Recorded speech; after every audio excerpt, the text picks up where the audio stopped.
Hey friends, hope you're having a wonderful day today. We made it to another book.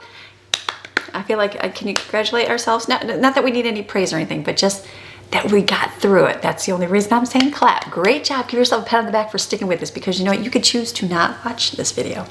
I was just talking to my other Saturday readings on my regular channel, and I said, you know, it's a lot easier to watch a regular video. Like, instead of spending 5 minutes watching this video today, it's a lot easier to scroll, do a bunch of scrolling for 5 minutes, but not gain anything from it, right? And so I'm guilty of that. I am so guilty of that. It is a little bit more of a push to go, okay, I'm gonna go listen to commentary on the book of Nehemiah today. I'm gonna go read. It is a little bit of a push.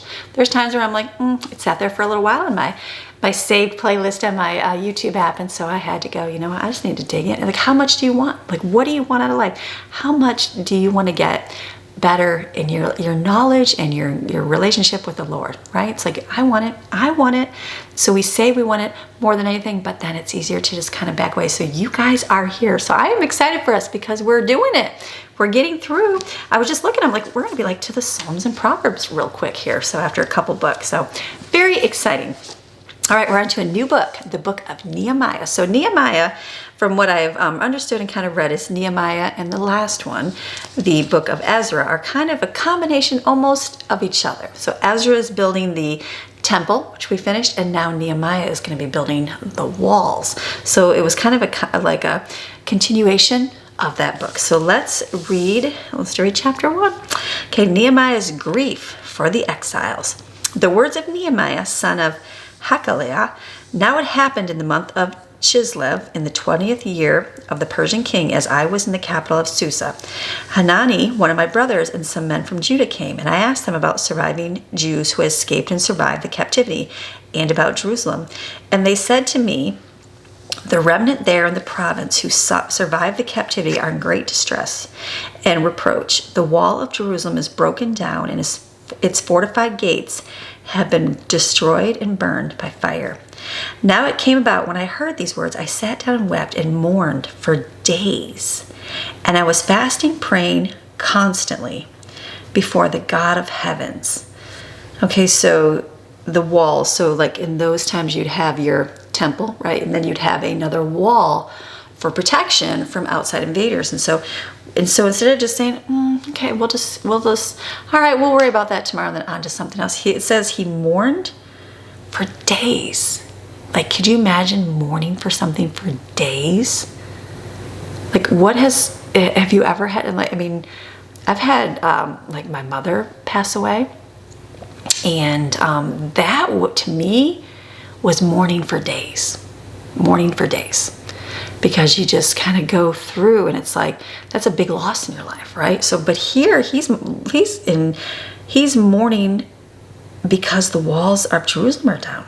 He's got some kind of heart here. Let's see what it says. It says, and then he was fasting on the top of that and praying. It says, and I said, please, O Lord God of heaven, the great and awesome God who keeps the covenant and loving kindness for those who love him and keep his commandments, please let your ear be attentive and your eyes open to hear the prayer of your servant, which I am praying before you day and night on behalf of your servants, the sons of Israel, confessing the sins of the sons of Israel, which we have committed against you.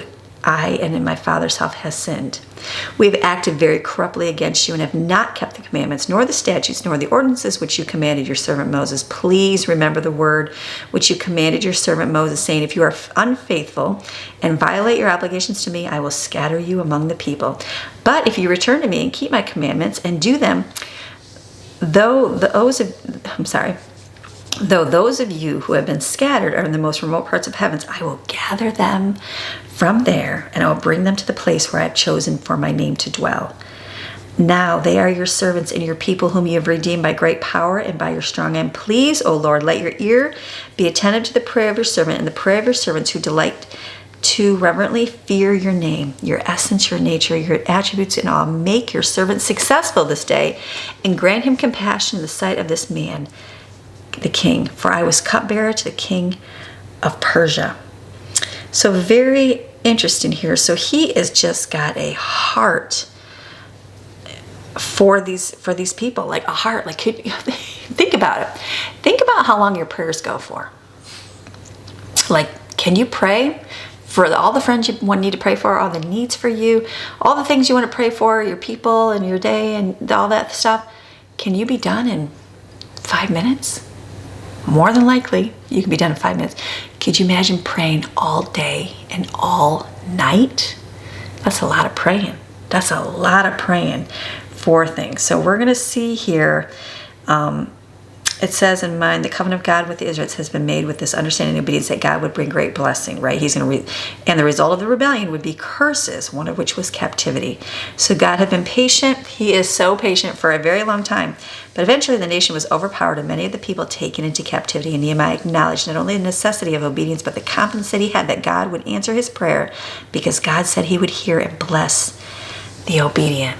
Remember that. So even though it's happening, even though he's seen it happening, Nehemiah's like, no, I know what God says. And I'm very confident that God is going to answer this prayer because of what he said. And if they're obedient. So just like we know in our life, right? We have to be very confident and know what God says and be obedient to it. And God will continue and do what he says. So, all right, come back tomorrow. We're going to read some more. See ya.